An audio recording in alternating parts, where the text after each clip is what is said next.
Are you looking for bite-sized videos when it comes to topics like WordPress and blogging?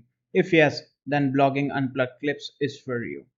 Hello guys, I'm Jasmeet, and on this channel I will be sharing clips from my main channel Blogging Unplugged almost every single day. Now if you are into bite-sized informational content, then make sure to leave a like, subscribe to the channel and turn on the post notification bell.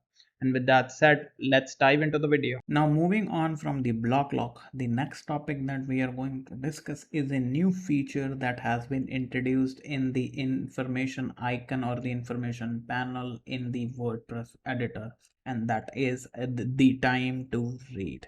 Now let's first head over to WordPress 6.0 and exactly see what information does this information panel gives you. So this information panel is right over here, and you can click and it gives you the information on the number of characters, words, headings, paragraphs and blocks that you have used in this page or post. Okay, this option does not contain, or this information panel does not contain the time to read this paragraph. It does not display the information on time to read.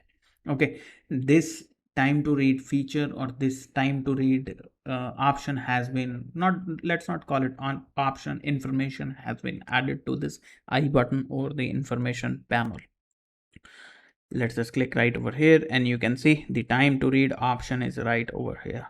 Now let's just click, go here, and you can see the time to read is missing. So this information panel will basically now show you the time, the time people have to spend reading your article or the page. Okay, so this is the new feature that has been introduced in the information panel. Now I hope you have found this video helpful, and if you did, then make sure to leave a like, subscribe to the channel and turn on the post notification bell. In case you have any queries, feel free to comment down below and I will try and help. Also, the links to our socials are in the description box below. Make sure to follow us on other platforms as well. And with that said, thank you for watching and I will see you in the next video.